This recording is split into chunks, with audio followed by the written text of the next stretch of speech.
Também queria mais uma vez agradecer a parceria do Cinearte UF, que sempre está de portas abertas para nos acolher aqui nas sessões do Cineclube Quase Catálogo, e agradecer também à Secretaria de Cultura de Niterói, que é quem é uma das patrocinadoras do Quase Catálogo nesse ano, por conta do edital de ocupação das artes aqui do Rio. Eu vou passar a palavra para vocês podem falar um pouquinho sobre vocês e depois a gente abre para conversa com as pessoas que estão aqui presentes. Obrigado mais uma vez por compartilharem do tempo de vocês aqui com a gente em Niterói. Boa noite, gente. Obrigada pelo convite. Primeiro, gostaria de agradecer e aos presentes aqui por ter ficado depois da sessão tão gostosinha que a gente teve, né? Às vezes é um tempo que a gente está dando para a gente, né? Ou agora, no final de semana, de parar, de esperar esse tempo de ser criança também um pouquinho. Eu, como eu falei até na hora da organização, na hora do convite, eu não sou realizadora de cinema infantil, eu sou da literatura infantil, mas nunca fiz cinema para criança, né? E porque eu acho um tremendo desafio, assim, até um pouco assustador. Pensar no que é escrever, roteirizar, dirigir e tudo mais para criança, né? Por conta do que a gente vê de maravilhoso e de não tão maravilhoso assim na televisão e no cinema hoje em dia, né?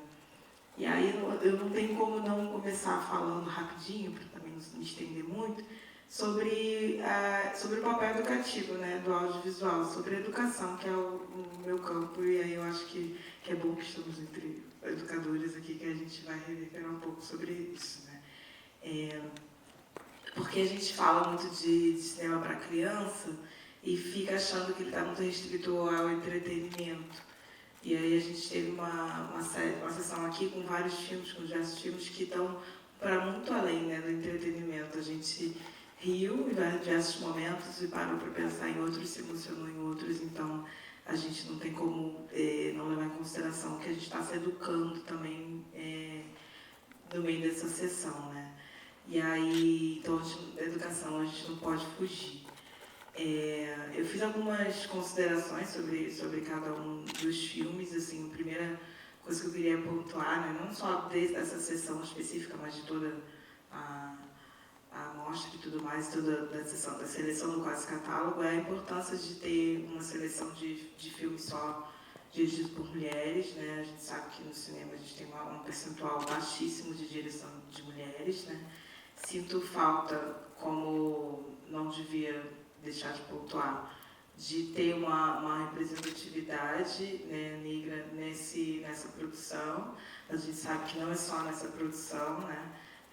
Se em todo o audiovisual, né, a gente não tem direção, não chega nem a 1%, imagine na animação, né, que é um campo até um pouco negligenciado, né? Ou não, muito negligenciado. Mas a gente não pode não ter isso na direção, mas a gente teve essa preocupação na representação, né? E aí a gente pode elencar diversos fatores positivos e negativos nessa representação que a gente viu nos filmes aqui. Muitos, provavelmente, por não ter sido dirigido por pessoas negras, né? A gente pode discutir isso se for de interesse de vocês. E outros por conta de uma visão mesmo que se tem estereotipada dessas pessoas, né?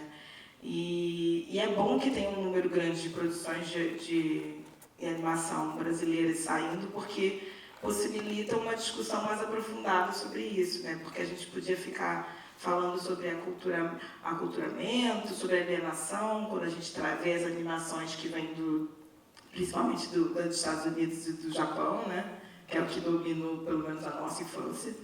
E acho que eu posso me colocar na faixa etária da maioria de vocês aqui.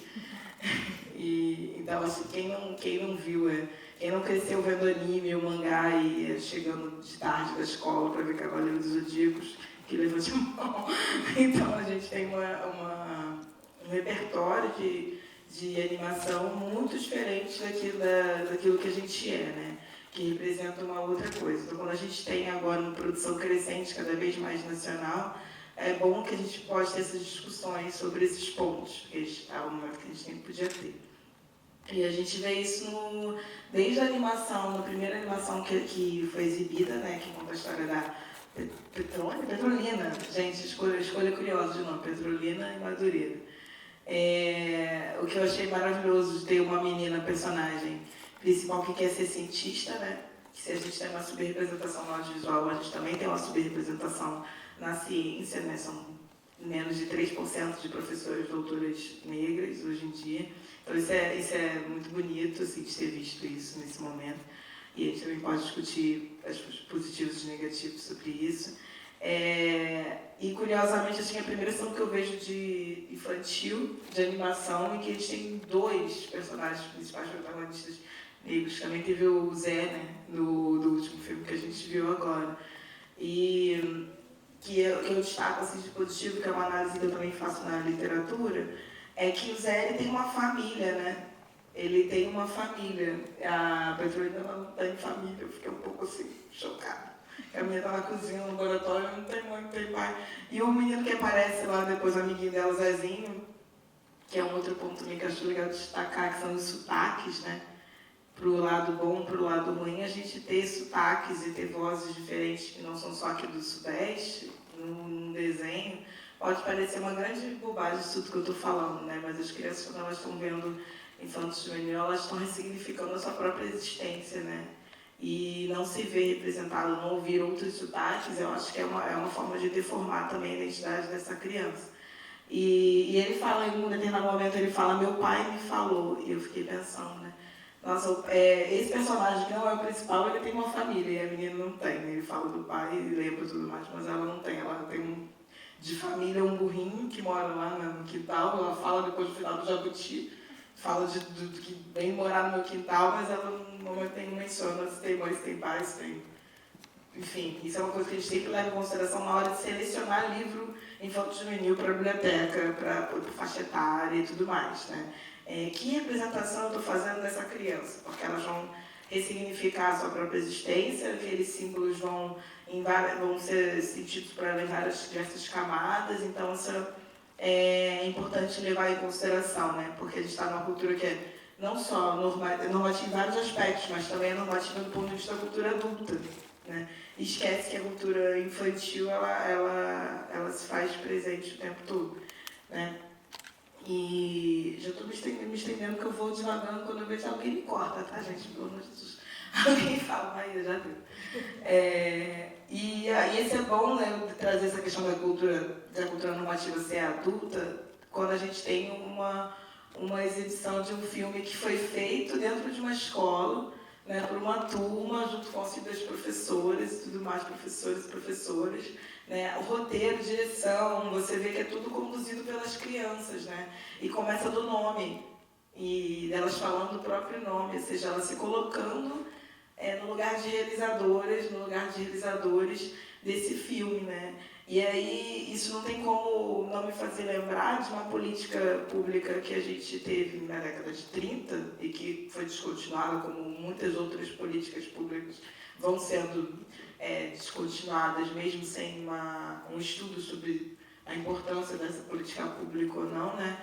Que era justamente de oferecer o audiovisual dentro do currículo, né? E a importância disso, né? Porque a partir do momento que a criança ela se entende como produtora de conteúdo e de conhecimento, se coloca dentro dessa produção, ela devolve para a sociedade aquilo que ela quer, né? Ela constrói junto com os adultos, né? Deslocando essa normatividade que eu vinha falando, né? Focada no adulto, e possibilitando a gente fazer novas leituras de mundo, né? Acho importante a gente falar disso muito, né, no caso da amostra e no caso do quase catálogo do ponto de vista da mulher, fala isso muito em outros lugares, a questão do negro, indígenas, mas a gente fala pouco sobre a cultura infantil, sobre como produzem conhecimento a partir da mais tenra idade e como que eles também consomem. Porque a gente está preso nessa armadilha de que, muito por conta de como que tudo nasceu, né, historicamente, muito aliado ao capitalismo, à emancipação da mulher na sociedade. Então, essas coisas foram todas muito construídas para ser consumo, né? E apenas entretenimento. Então, agora que a gente está numa etapa de discutir mais a importância dessa produção para a criança, essas coisas todas têm que ser levadas em consideração, e a criança tem que ser levada em consideração, o tal do lugar de fala, né? Que a gente acha que é só do adulto, mas a criança também tem. E ver isso nessa produção, que agora eu não lembro o nome da escola. É uma escola de Vitória, né? É do Espírito Santo. Sobre a gente. Sobre a gente, né? É isso? É, o nome do curso. Sobre a gente. É uma escola de lá, eu não sei se é da rede pública, agora eu acho que era municipal, uma cidadezinha do interior de lá, tá? E você vê a qualidade, né, da narrativa que foi construída, né, e como que ela se coloca a partir do nome, a partir da sua vontade de ser alguma coisa, e trazem para a gente uma discussão que é própria do cinema e do audiovisual, né, que é permitir ou viabilizar ou discutir o que a gente quer, como que a gente quer chamar o mundo através da imaginação, de construção do simbólico, do imagético, de repertório, de tudo mais, né? O que a gente faz através do cinema não é só recontar, né? Também é possibilitar a recriação de si, do mundo, através da imaginação, né? E isso tudo é muito bonito, assim.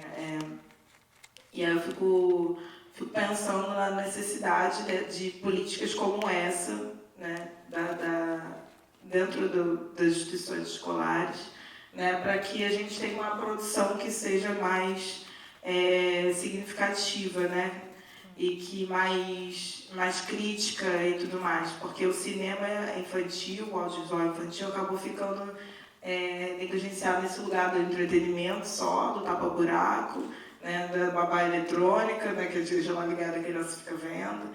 E assim como para o adulto é muito mais do que isso, né? E acho que eu já falei demais, né? Estou falando, a boca vai secando, ninguém fala nada. E acho que para começar uma conversa, eu acho que eu já falei bastante coisa. Então eu vou passar, né? Melhor, depois a gente troca. Então vou passar também enquanto explica. Nada, relaxa.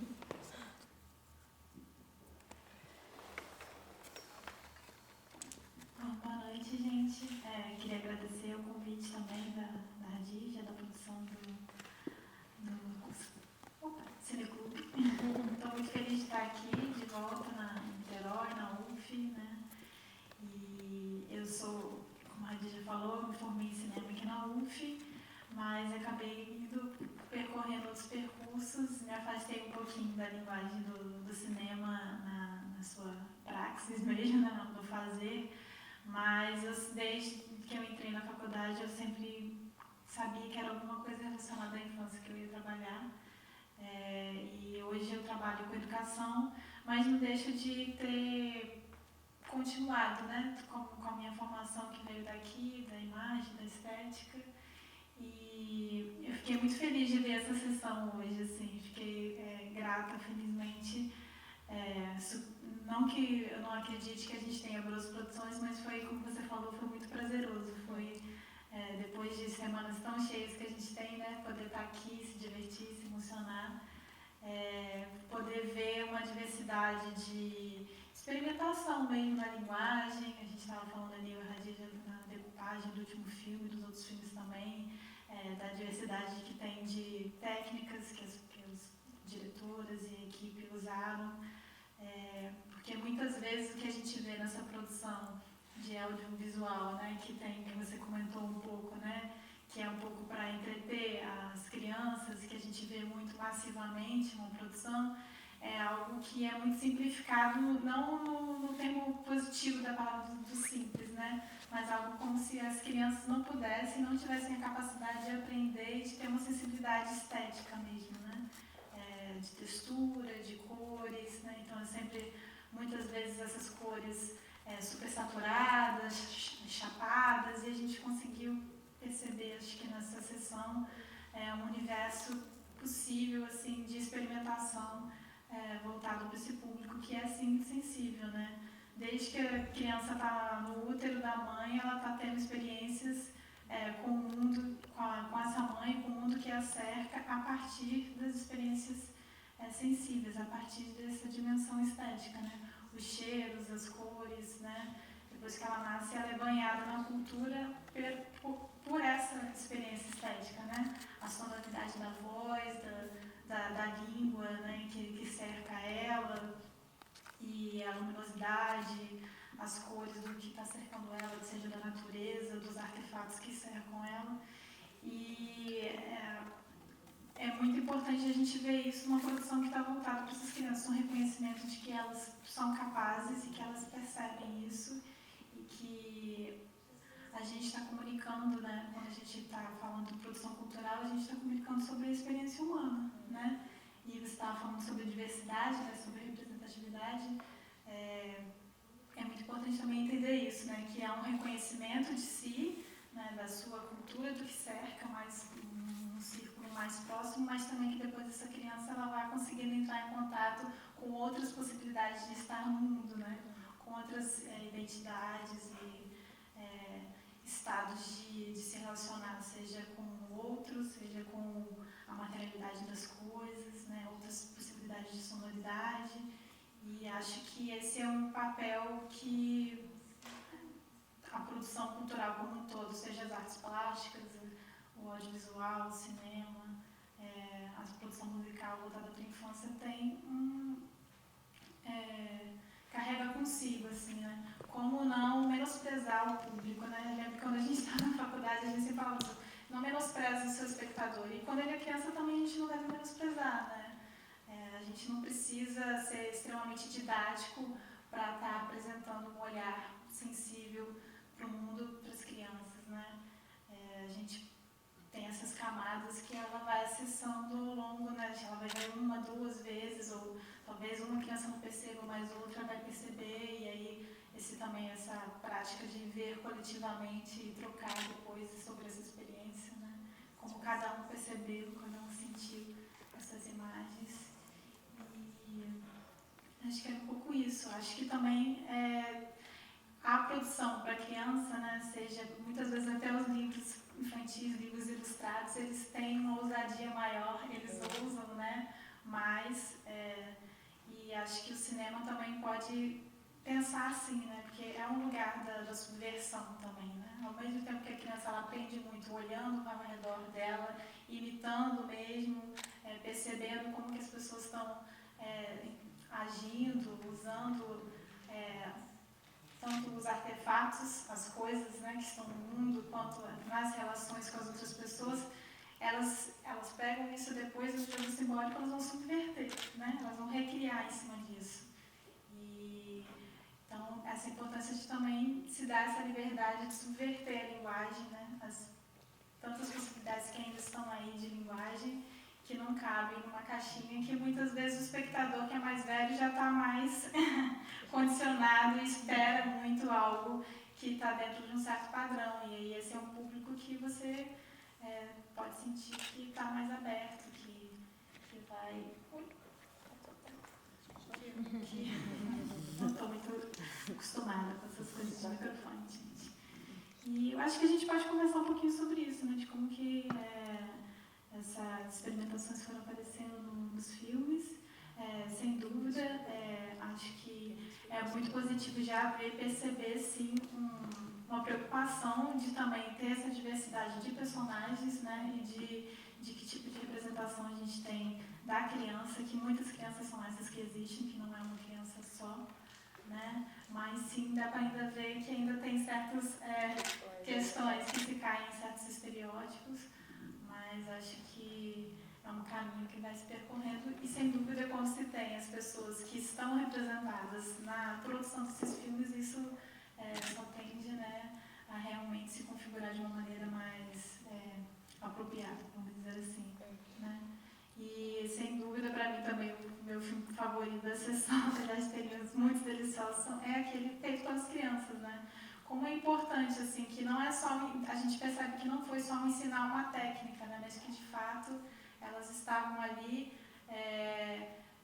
aprendendo uma técnica ou várias técnicas, mas não como um fim em si, mas como possibilidade de expressão, né? Eu acho que também, além de contato da experiência sensível, de um olhar crítico, de descoberta da diversidade, de entender e conhecer as diversas possibilidades da experiência humana, o contato com as linguagens artísticas possibilitam outras formas de expressão, né, e de questionamento, e de olhar o mundo de diversas maneiras, de diversos pontos de vista que, às vezes,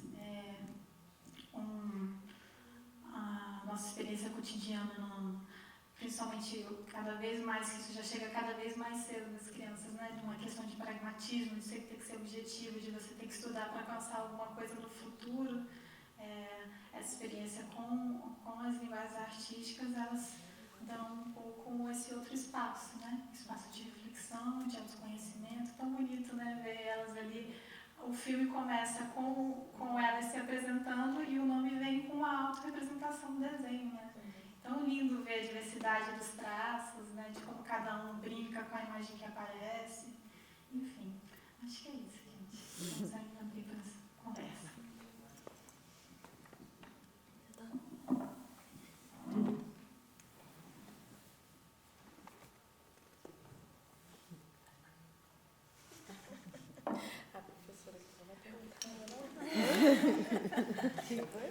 Falei a professora que fala, você não vai perguntar nada. Não, mas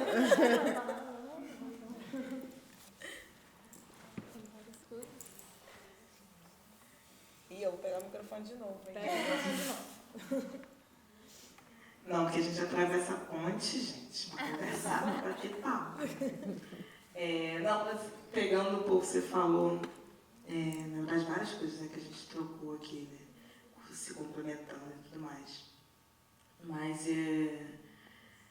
tem uma questão que me pegou muito, assim, até um livro que eu li recentemente, que é uma professora pesquisadora lá da Universidade Federal de Santa Catarina, que ela passou o Mágico de Oz para mais de 2.000 crianças brasileiras e depois italianas, e escreveu um pouco da experiência e selecionou uma frase, assim, né, que ela achou mais representativo, né, do estudo de análise que ela fez, de uma criança que disse que depois que viu a Dorothy andando pelos tijolinhos de ouro, que ela foi com coragem de ir no mercado.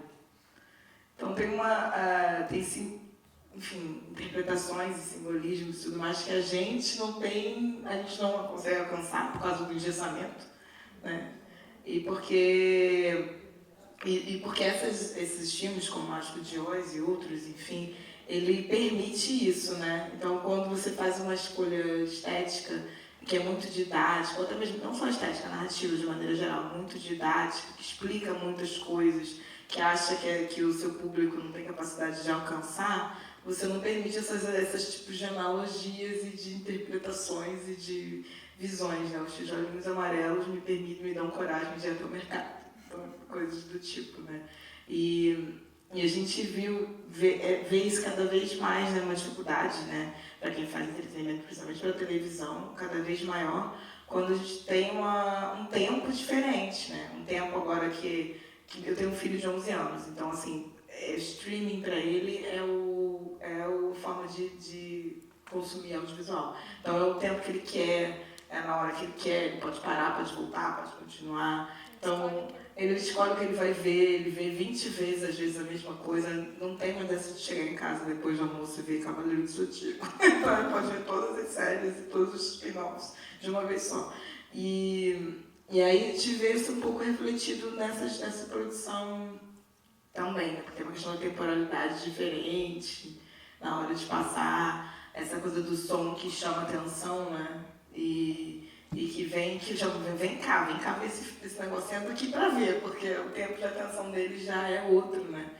E não só deles, nós também, a gente não consegue às vezes sentar para bater um papo, fica, né, que tá difícil. E ver isso, que algumas das produções mostradas aqui já estão começando a se preocupar mais com isso, é uma certeza de que estão dialogando com o mundo do agora, assim. Porque, como você falou, as cores muito chapadas, né, e tudo mais, a coisa que fala e mostra é uma coisa que na literatura já não se usa, né? A ilustração, ela compõe com a narrativa, ela não mostra aquilo que está escrito, justamente porque entende que o letramento, a alfabetização é global, que não é mais uma coisa de li, vi, li. E quando a gente vê isso na produção de audiovisual brasileiro, dá até um certo assim, ai, não acredito. Esse filme podia ser, esse desenho podia ser tão bom, esse filme podia ser tão bom, se eu não tivesse preso aquela coisa radiofônica do rádio, de falar e mostrar, né? E explicar o que está mostrando o tempo todo. Então tem umas produções assim que estão que a gente vê na mostra agora, na sessão agora, que estão mais preocupadas com isso, com essa questão do tempo, com essa questão de não ficar mostrando, falando de didatismo, de cortar o didatismo, né? Isso tudo passa pela questão estética, pelas escolhas narrativas. Isso eu acho que só tem a melhorar conforme a produção for aumentando, né? E a gente espera que aumente, apesar de todos os retrocessos. Eu queria fazer uma pergunta. Você notou que no quarto do Zé, do último filme, tinha um pôster da Ursal? Não, eu vi. Mas interessante você falar isso, porque eu tentei, né?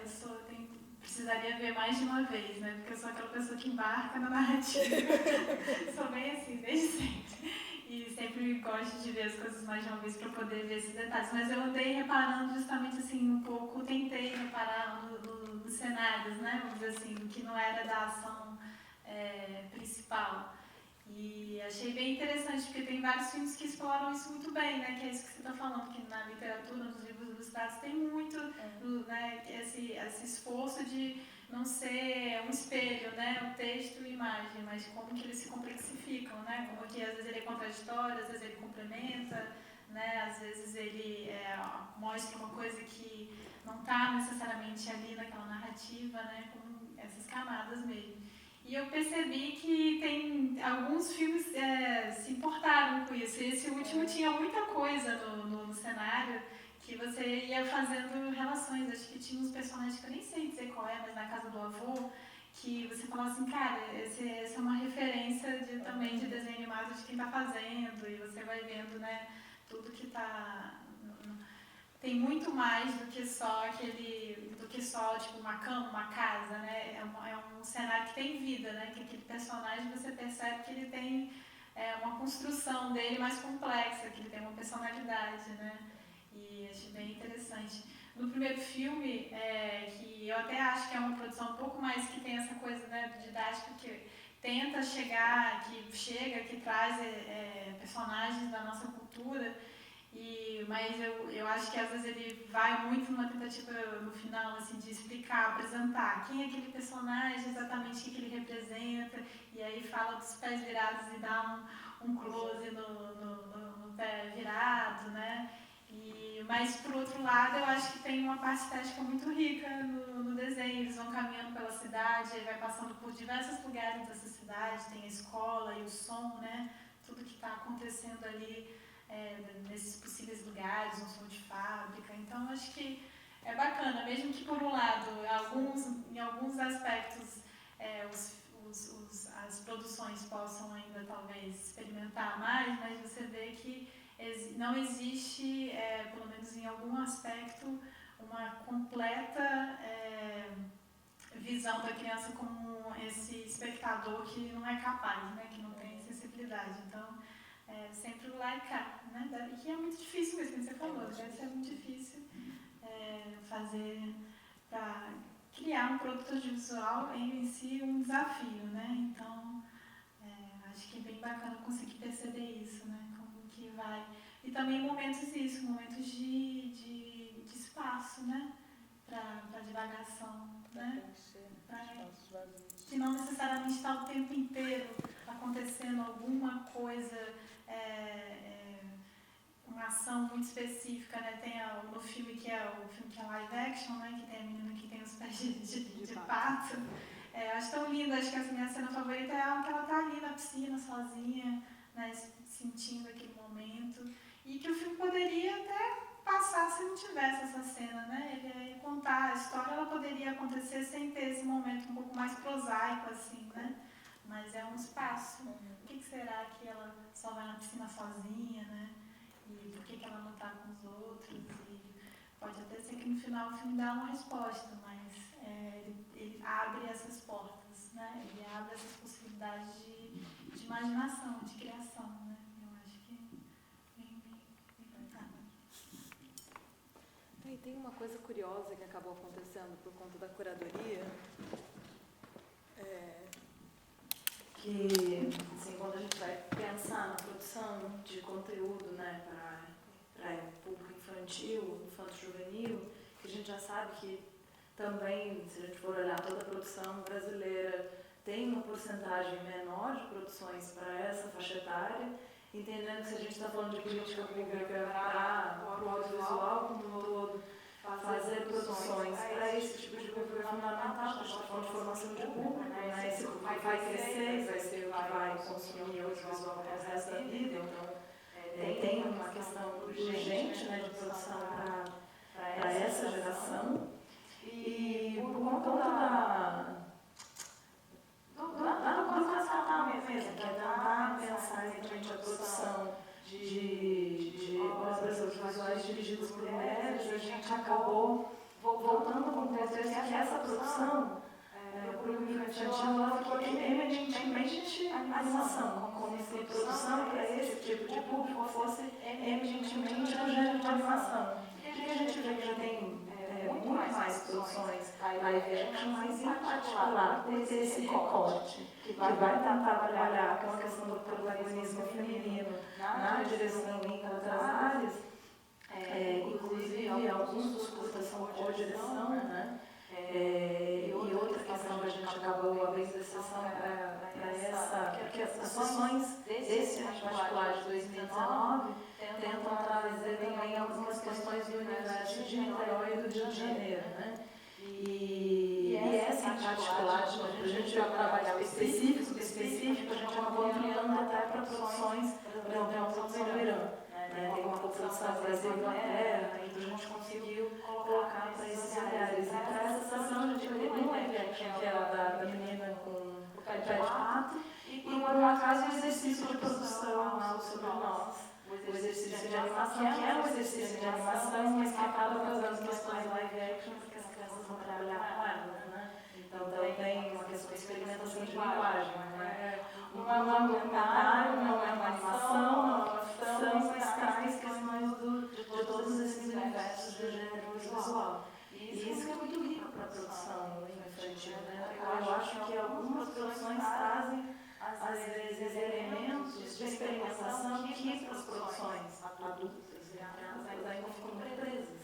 Ficam presas em questão de narrativa, presas em questão de linguagem. Elas vão observar assim, que eu mesma, na curadoria, fico assim, parece que é uma curadoria de animação, mas não é uma curadoria de animação, né?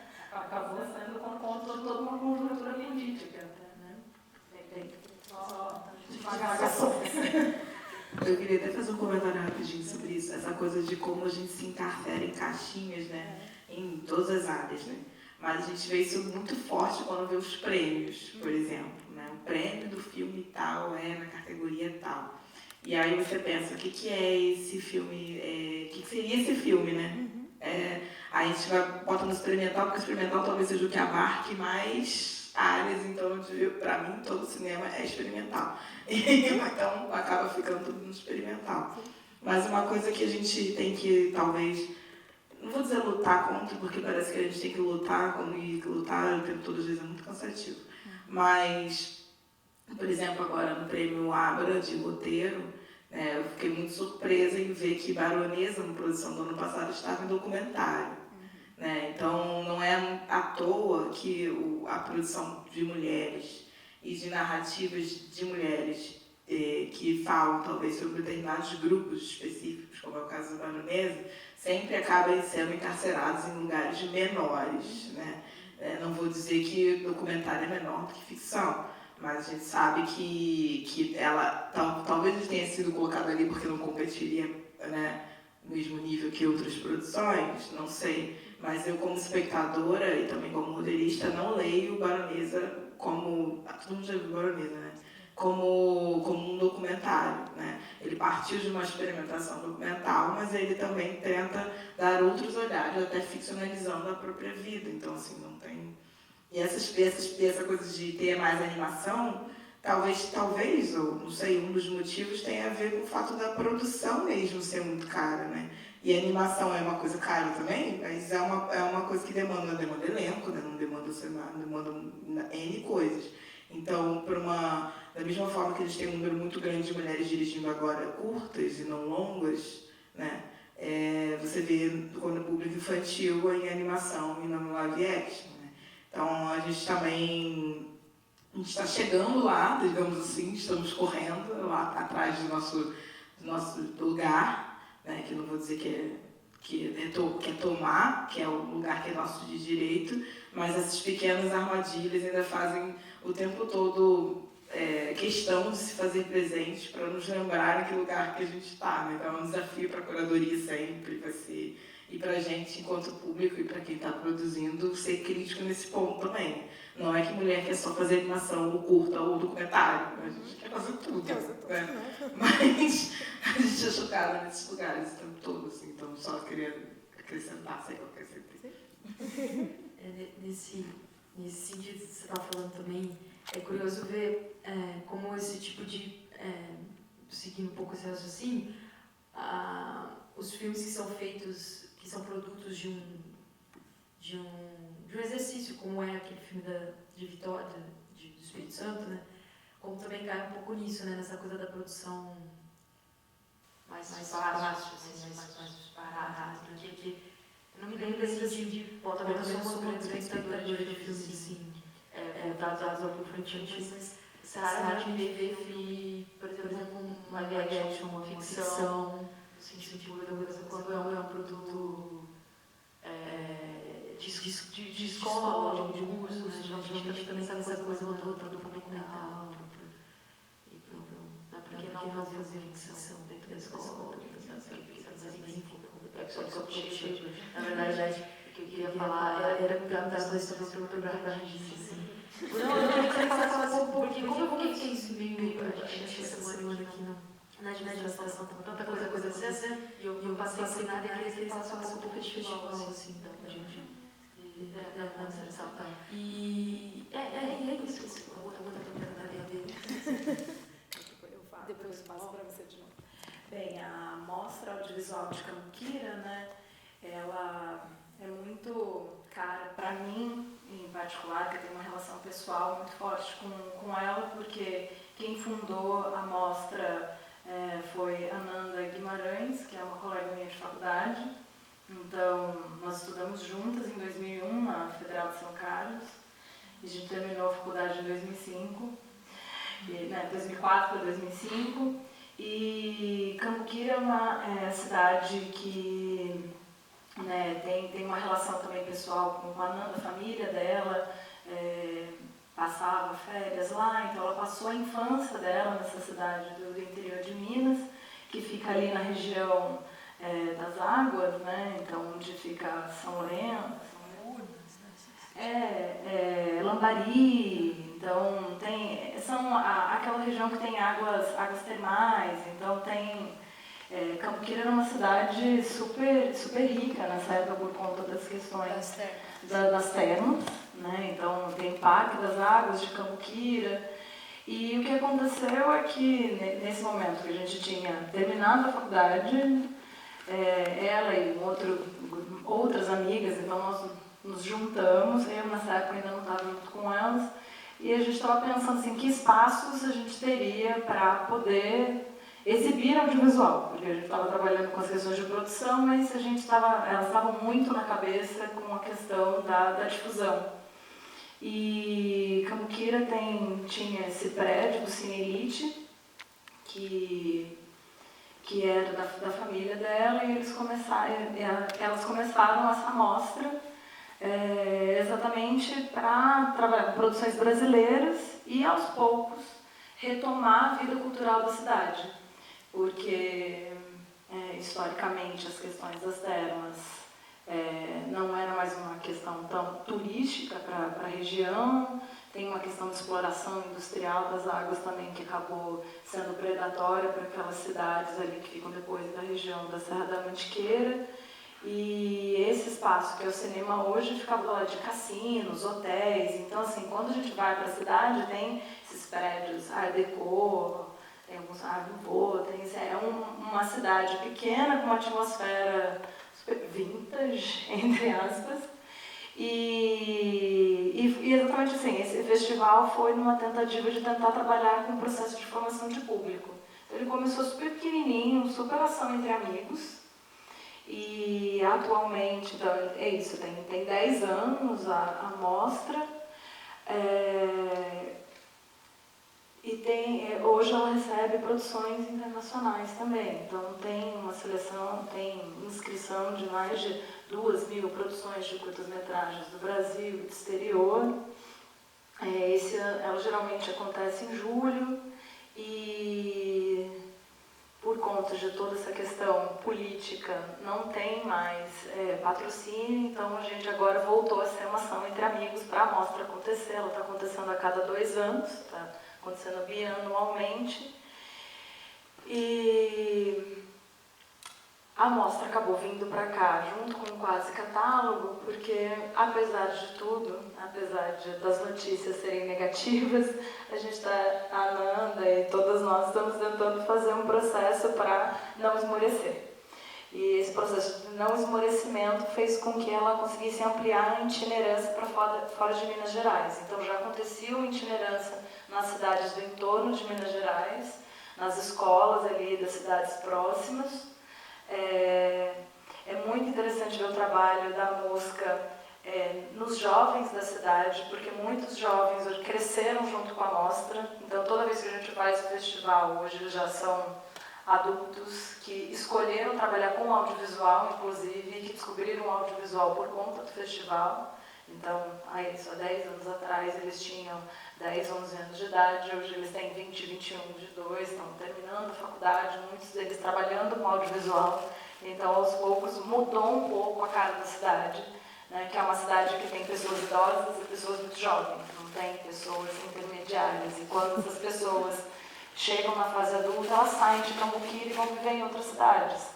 Né, vão para BH, vão para Uberlândia, vêm para o Rio de Janeiro, para São Paulo. Então acaba sendo uma cidade que tem um vácuo mesmo de uma geração adulta que vai fazer com que a cidade cresça, né? E aí é isso. Então a mostra passou a ser itinerante, nessa ação meio individual e amigos que se juntam. Então está acontecendo hoje também, ao mesmo tempo que aqui, lá na Biblioteca Mário de Andrade, em São Paulo, a sessão itinerante da Mostra Mosca, e a gente começou essa parceria agora por conta dessa sessão do debate infantil, porque tem essas sessões especiais no festival. É isso. Outra pergunta que você tinha. Outra pergunta. Então, não, é legal, assim, bom saber disso, assim, a gente aqui enquanto Centro de Artes, né, a gente tem percebido muito essa questão, né, que até estava falando do seu filho e tal, né, como que é difícil trazer esse público infantil e até jovem mesmo, assim, a gente percebe, por exemplo, como os próprios alunos do curso de cinema vêm muito pouco aqui, né, que é uma sala que tem um custo muito mais baixo, uma série de eventos gratuitos, etc. Assim, não só enquanto, não estou nem dizendo só enquanto cinema, quer dizer, claro que as pessoas, né, estudam cinema, mas mesmo assim, no teatro, né, e na galeria de arte, no teatro, assim, é um horror, assim, sabe? Assim, e aí você vai percebendo como essa coisa, o tipo de público que a gente vê mais frequentemente, que é esse público que é muito característico morador aqui do bairro, né, Icaraí e tal, um pouco de classe alta, média alta, geralmente com mais idade e tal. E como isso é complicado, a gente tem discutido muito isso, assim, na gestão, né, de como é importante tentar trazer, né, essa coisa da formação, essa coisa de frequentar a sala de cinema, ou de frequentar a sala de cinema de rua, né, que também, tipo, aquela coisa que o João fala muito, assim, né, e aí eu vim enlouquecida do lado da Socine, né, que 2 semanas atrás, que a gente estava lá, né, 2 semanas atrás, e do projeto do Cine Capitólio, dessa coisa do cineclube, de crianças, voltado, chamam de crianças para todas as idades, e de formação, de alfabetização audiovisual, um projeto assim. Claro que a gente está bem longe de se quer conseguir isso aqui dentro, né? A gente não tem nem espaço e tal, mas como que isso é importante, assim, essa coisa da sala de cinema, de trazer, e é muito difícil, né? A gente tem atualmente um projeto que chama-se Escola, mas que está uma coisa um pouco solta ainda, assim, né? Que a gente meio que sempre na correria elege um filme, pede para a distribuidora a gratuidade, tenta convencer as escolas. Antes a gente tinha condição de fornecer transporte, então a gente conseguia trazer gente de escolas mais distantes, né, que geralmente é nosso público-alvo, mas agora cortaram nosso transporte, então a gente não tem que trazer a professora da escola que é aqui perto, eles conseguem vir a pé, e a diretora é empolgada, tipo, só que tem os diretores que, entendeu? Então por isso que também tem essa preocupação do Capitólio de fazer uma espécie dessa prévia dessa alfabetização com os professores, assim, sabe, de como trabalhar e tal. Enfim, é só um comentário, se vocês quiserem falar, assim, eu tô tateando muito nisso, assim, ainda, sabe, eu entrei agora aqui no cinema e tenho pensado muito nisso, assim, sabe, isso é uma coisa que preocupa, assim, o esvaziamento da sala, assim, principalmente nessa faixa etária, assim. Embora também essa sala tenha uma certa dificuldade de fazer uma programação infantil, assim. Também tem os dois lados, assim. Acho que é isso. As sessões são noturnas, tem exibição dos filmes e depois debate, mas esses filmes em particular que foram passados aqui, eles eram exibidos à tarde na sessão Cine Clubinho, com parcerias com escolas. Tinha até uma escola que era vinculada à PAI que ia. E é engraçado, quando a gente tem sessões para crianças, geralmente a gente não estimula debate. E lá, o trabalho que a gente faz de formação era exatamente assim, como é cineclubinho, esse cineclube pressupõe debate, independentemente do número de pessoas que estão no debate. A gente levava as crianças depois da sessão para um espaço fora, né, e começava a conversar com eles sobre como eles tinham, qual era a percepção deles sobre os filmes, e para eles desenharem, para eles conversarem. Então a gente já ficava um tempinho lá com eles, exatamente para exercitar essa questão que é múltipla do cinema, né? Não é só o processo de visionamento, como não é só o processo de produção. O processo de debate, de reflexão, ele é tão importante quanto, né? Então, só para... E o nosso desejo com essa sessão era, principalmente por ter convidado vocês, era encher essa sala de criança e depois fazer uma dinâmica com elas aqui, entendeu? Mas expectativa é uma coisa, chama, espaço a gente tem, mas assim, pouco a pouco a gente vai, né, conseguindo conquistar as nossas expectativas. Eu acho que... Qual é o seu nome, perdão? Lívia. Lívia, bom, pensando assim, como pessoa que está dentro de uma instituição cultural também, né? Que aqui é um centro cultural também. Sim. É um desafio mesmo, assim, a gente conseguir outros públicos, né? Principalmente quando a gente tem esse entrave da mobilidade da cidade, né? Eu acho que a gente tenta, e que não é fácil mesmo, porque a gente sabe que tem as rotinas institucionais, tem as decisões que estão acima da gente, né? Mas é realmente ir nas escolas. Eu acho que o trabalho que dentro da minha experiência de conseguir trazer e criar essas conexões, é você ir na escola e ir muito mais para escutar do que para ir já com algo pronto. É claro que aqui sim tem cinema, mas talvez entender que primeiro você criar um projeto como professor, entender quais são as demandas, quais são as expectativas que esse público tem, né? E que ideia que ele faz desse espaço, criar essa intimidade primeiro para depois você conseguir que ele realmente comece a frequentar, né?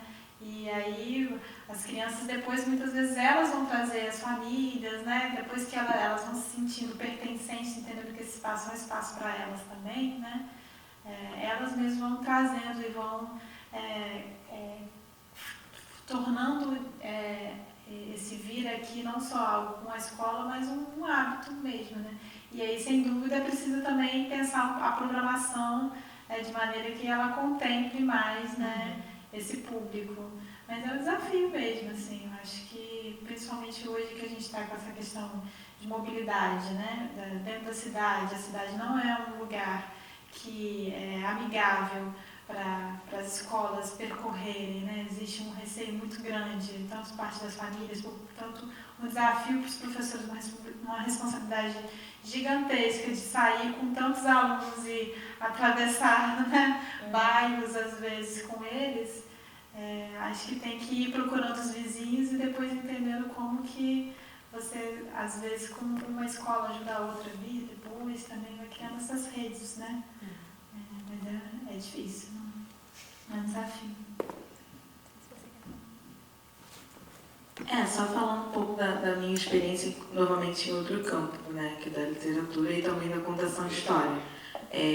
Eu sou de um grupo de contação de história que a gente só faz contação de história nas escolas. A gente não faz em festa infantil, em eventos, em shopping, nada disso. A gente só faz nas escolas. Então, é um processo de formação continuada, que esse grupo se reúne, destrincha um autor ou uma autora, cria as contações de história e depois vai nas escolas fazer a contação e com seguidas de um debate e de uma conversa. Né? Eu acho que o caminho também acaba sendo um pouco por aí, né? Mas partir de cobrindo todas as pontas, né? Desde da importância do aluno, do estudante de cinema e de áreas correlatas entenderem que a produção de cinema ela é para o público e que esse público é diverso e que começa desde a infância até a fase adulta, né? E de estar nas salas de cinema vendo, que é um dos entraves, né, que você colocou, né, que está vazio, que os alunos mesmo de cinema não vêm. Então, a gente tem que entender por que eles não vêm, acho que é um dos pontos principais, assim, porque se o aluno de cinema não está consumindo, quando ele está produzindo, ele está preocupado com quem está consumindo? Eu fico me perguntando isso, né? É muito glamouroso, assim, você pensar que quer fazer cinema, às vezes, aí fica essa coisa no imaginário, e se dá pouco crédito a quem produz, a quem divulga, a quem circula, e nas exibições, e isso dá para ver desde o primeiro período até o último. E uma outra coisa é que você falou também, é da importância do profissional de educação, professor e professor. Até pouco tempo, a gente tinha uma série de políticas públicas que o professor ele tinha acesso a um cartão e que ele podia gastar com formação, né, seja comprando livros, seja indo no cinema, seja no teatro. E tem alguns artigos que mostram que o que o professor mais fazia era ir ao cinema. Então, assim, quando ele tinha acesso a esse cartão. Óbvio que a gente pode discutir que cinema, né, que eles iam ver e tal, mas também nessa discussão também cabe quais cinemas são acessíveis a esse professor, né? No sentido de localização, de transporte e tudo mais, porque ganhar um cartão para pagar o ingresso, mas não vem associado ao Rio Card que paga o transporte. E tem um lanche depois que acaba a sessão, então tem várias questões, né? Políticas públicas que não são pensadas na totalidade da problemática. Mas, então, isso demonstra que tem um desejo maior pelo audiovisual, assim, isso já está dado. E aí, novamente, uma política descontinuada, né? Então, acho que essas sessões precisam, sim, privilegiar os profissionais de educação, porque ainda hoje, quando a gente não tem uma situação que favorece a circulação dessas crianças, é a vontade dessa profissional, desse professor que viabiliza, né, essa acessibilidade atitudinal. Né? Então, eu escuto professoras de Santa Cruz que pegam um BRT com turmas inteiras para levar no Museu de Arte do Rio, porque sabe que o Museu de Arte do Rio é aberto de graça para aquela turma. Em Santa Cruz não vai ter. E da escola do meu filho mesmo, que ele estuda numa escola municipal no Alto de Santa Teresa, e ela desce todo mundo de ônibus e vai para cima lá. Que pode parecer para a gente que está acostumado, talvez, com outras formas de se relacionar com a escola, um grande absurdo. Até eu mesma, né? Nunca tinha visto isso. Mas que as crianças precisam também se apropriar da cidade. Né? E se apropriar da cidade significa se locomover nessa cidade. E aí as pessoas que estão ao redor que se entendam e se vejam com isso, assim, né? Do barulho da sessão, né? Eu sempre levei meu filho pra ver qualquer tipo de filme. Essa semana eu levei ele pra ver Joker e aí a mulher do pipoca quase queria me matar. Né? Assim, mas ele vai ver esse filme? Aí eu falei, mas ele é seu filho porque ele tem a pele muito mais clara que a minha. Aí eu, você tá com identidade? Coisas que a gente sabe que atravessam várias outras questões, mas que, para essa discussão aqui, o que interessa a cinema não é um lugar, um espaço acolhedor para as crianças, né? Também tem isso. E aí, se a gente não entende isso, desde a construção da arquitetura, até a pessoa que está na porta entregando o bilhete, até como que entra, por onde que sai, onde que fica o banheiro aqui, né? Por exemplo, coisas assim, a gente nunca vai ter um público formado. Né? Então, vai para muito além dessas coisas de fazer uma seleção de filmes, né? E de convidar. Porque a gente sabe que quando tem todo o marketing ao redor, elas lotam as salas. Assim, né? As grandes bilheterias atuais talvez sejam dos filmes infantos, juvenis ou infantis. Né? E se você pensar nessas sériezinhas da Thalita Rebouças, essas coisas assim, juvenis, bilheteria milionária. Né? Então, a formação de público é tão grande nessa discussão que acho que a gente aqui nunca vai conseguir dar conta. Mas tensionar isso nas diversas pontas, eu acho que é fundamental para a gente, enquanto educadoras também, realizadoras, curadoria e tudo mais. Acho que sempre estar ligado nessas coisas, porque não é só o horário, né? O horário dificulta, mas não é só isso, porque senão não ia ter filme infantil passando no Cinemark até 10, 11 da noite, lotado, às vezes no meio da semana, né? E às vezes em lugar longe também. Sim. Então, a atitude de quem leva as crianças, e de quem recebe, de quem acolhe e tudo mais, é o grande acessibilizador dessas produções. E acho que é o que a gente tem que conversar mais, porque a formação não é mais desse público infantil, a formação é de todo o entorno, desde o profissional até enfim, a curadoria, todo mundo, né? Nossa, que está aqui discutindo. Certamente a gente estaria discutindo no chão aqui, conversando, brincando sem microfone, né? Com outra fala, se elas estivessem aqui. E aí saber se adaptar a essas coisas, ter resiliência para se adaptar a essas realidades é fundamental. Assim. Oi, gente, boa noite. Meu nome é Francine. Eu sou estudante aqui da UF de cinema, já estou acabando, estou no 8º período. E eu estou me encaminhando no TCC, eu estou estudando conteúdo infantil. Inclusive, meu filme de realização vai ser um filme infantil. E aí, a Radija falou sobre a mostra e tal, a mosca, e aí você complementou falando sobre trazer esse público para cá, e aí eu fui me identificando em várias partes. Primeiro que eu trabalho com animação, e aí eu trabalho num estúdio de animação. Segundo, que eu trabalho numa ONG em São Gonçalo, que cuida, a gente não cuida, né? A gente faz atividades culturais com crianças que vivem subsistência no lixão de Itaoca. Ou seja, são crianças que nunca tiveram contato nenhum com cinema, com audiovisual. E aí, quando a gente leva isso para lá, a gente não leva só audiovisual, tem outras atividades também, tipo música, contação de histórias.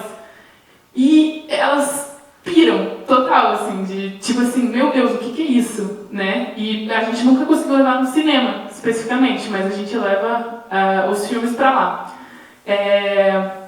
E o que tá rolando, que rolou esse mês, agora no mês de outubro, não só como o Quase Catálogo, que fez essa seleção de filmes, mas eu sei de canais no YouTube que selecionam filmes infantis, que também colocaram. E teve uma mostra que é a FIL, que eu não sei se vocês conhecem, que ela fala sobre linguagem infantil, e aí ela seleciona filmes que falem com diversas idades, no sentido de filmes para bebês, filmes até 4 anos, que é incrível, assim, e a FIC, que tá rolando agora, né? Que, tipo, eu acho que rolou até aqui em Niterói. Acabou, Isa? Acabou terça-feira. Mas a FIC é muito legal, porque ela... Aqui foi no Cinemark. É porque a Isa estava trabalhando de assistente no FIC. Não, eu só queria complementar mesmo sobre isso.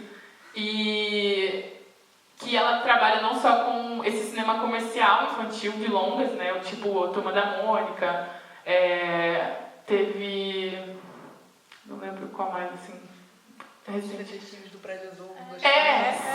sim. Mas ela também trabalha com filmes lá do interior de Minas que falam sobre que são para o público infantil, e eu acho isso muito legal. Boa noite. Achei legal você ter falado. Eu ia até perguntar se vocês sabiam da FICE, do FICE Festival. Eu trabalhei nele agora, esse ano, justamente na parte que é para agendar para as escolas irem no festival, porque dentro do festival tem sessões bem abertas ao público, que tem a venda de ingresso, e tem as sessões que são fechadas, que são mesmo para escolas públicas, ONGs, instituições, e a gente faz o agendamento para elas poderem ir no Cinemark, que o festival é parceria com o Cinemark. Aconteceu agora, a gente teve 3 dias dessas sessões com agendamento, e aqui no Rio, em Niterói, a gente teve no Cinemark Botafogo, no Plaza, aqui em Niterói, e no Cinemark Carioca, que é Vicente de Carvalho. E aí foram mais de 5.000 crianças no cinema, e assim, justamente por iniciativa dos professores. Eu cheguei a ligar para a escola, teve escola que disse, a gente não tem como e tal. E aí eu entrei em um grupo de gente do Rio que mobiliza para levar crianças nos lugares, e tem muita gente, mais de 70 pessoas que planeja passeio para levar para tudo quanto é lugar cultural mesmo. E aí, nesse grupo, tinha uma professora de uma das escolas que eu liguei e que a escola disse que não teria como. E aí, depois que essa professora soube, a escola inteira foi. Então, assim, você vê que foi um caminho que a professora mobilizou todo mundo lá dentro, porque realmente é complicado. Teve caso de escola que agendou comigo, e no ano passado eles chegaram aí e foram andando com as crianças, e a Secretaria Regional não liberou esse ano para eles irem andando, dizendo que era perigoso, que o trajeto é grande, muitas crianças.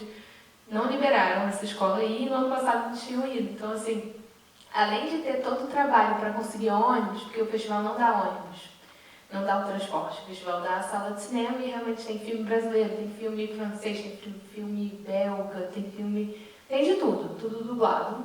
O legendado não funciona para criança, gente, não tem como. E aí... eu me perdi. Do transporte. O transporte. Então, além de conseguir o ônibus, assim, é complicado demais, porque eles contam com doação. Aí tinha um professor que me ligava arrasado, que olha, o nosso patrocinador não vai dar, esse ano a gente não vai poder ir. Mas tem escolas que vão todo ano. Eu só fiz esse ano e eu sabia que tinha escolas que tinham ido no ano passado, no ano retrasado, e querem ir no ano que vem. Então, eles estão formando um público com esses alunos. Tem uma galera que eles falam, eles só vão no cinema quando tem festival. Esses alunos, a gente sabe que eles são assim. E é assim, é bem legal o projeto. Esse ano foi reduzido, né? No ano passado eram 2 finais de semana e uma semana inteira de ir até lá na sala de aula, que é o projeto traz as crianças para dentro do cinema. Esse ano a gente só teve 2 dias de tela e um dia que são sessões especiais que tem debates com os alunos, e aí tem uns filmes que são mais para adolescentes, que aí traz as escolas estaduais, mas é bem bacana ter essa mobilização. Tem vários projetos desse tipo, né? Acho que fiz mais um. Só uma coisa também que eu pensei, que estava pensando, é sempre bacana também quando traz, aqui a gente viu um filme feito pelas crianças, né? E também talvez procurar, não sei se tem curso de licenciatura, né? Se tem algum projeto que o curso faça, e aí talvez viabilizar que esses filmes venham para cá. E também isso, tipo, de trazer, sei lá, uma curadoria feita por crianças. Isso sempre é bacana, porque coloca a criança num outro lugar, que é esse, né, que ela pode, sim, porque ela não poderia estar sentada aqui falando, ou então ter escolhido os filmes que estão passando. Isso é uma possibilidade de se pensar também, né? Tem vários projetos aí que tem protagonismo das crianças, e eles são muito bacanas, assim, para trazer um outro olhar, assim. Só uma ideia. Vou só falar mais uma coisinha. Uma parte dentro do festival é o Prêmio Brasil, que são filmes de uma mostra competitiva, são 3 mostras, tem uma que é só de animação, uma que é só de histórias curtas e outra já é mais teen, um pouquinho, é a mostra teen. E o júri é formado só por crianças. As crianças que escolhem quais são os filmes que vão ganhar em cada categoria. Então é o que ela falou. Mas os prêmios... Na hora a gente falando da literatura, os prêmios literários que começaram a acontecer nas redes públicas, né, de ensino, municipal e estadual, mudou muito a cara, né, de como que eram as aulas de literatura de português. Né? E quando começou a ter prêmio de redação, que a criança ia lá na frente, recebia o tal do diploma, a vontade da criança e a motivação para a aula pode parecer uma grande bobagem, né? Mas era outra, assim. Então, quando os professores começaram a estimular para participar desses prêmios, assim, e elas se colocaram como produtoras, aí a relação com a literatura mudou, porque pensando no que você falou da questão de se colocar, né, como realizadora, se tem uma parte de uma amostra, vamos supor, específica, voltada para filmes realizados por essas crianças, elas vão querer viver esse filme delas na tela. Né? Então, como uma disciplina, como tipo mesmo de ferramenta pedagógica, às vezes é um filme no celular, elas estão produzindo audiovisual o tempo inteiro, né? Desde muito pequenininho já. Então, tira foto, já faz videozinho, já faz story, já faz um monte de coisa. Então, produzir audiovisual, elas já estão produzindo. Então, imagina elas entenderem essa relação, né, da telona com a telinha. Eu acho que essa também é uma outra coisa que a gente tem que começar mais a olhar, voltando para aquela questão da formação, não só do público, mas da gente. Porque se elas podem fazer isso, né, o que nos diferencia delas nesse sentido, né, quando a conversa é travada, né? Então, acho que também é uma coisa que a gente tem que estimular e pensar. Eu acho que se elas produzem, a gente não está tão distante delas quanto a gente acha que está.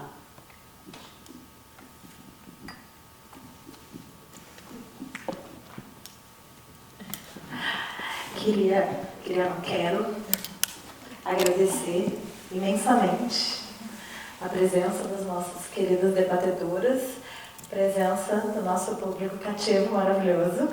Mais uma vez, o Cinearte abrindo as portas para o Cineclube Quase Catálogo e por mais debates e produções e discussões como essas. Vida longa. Muito obrigada, gente. Obrigada. Obrigada.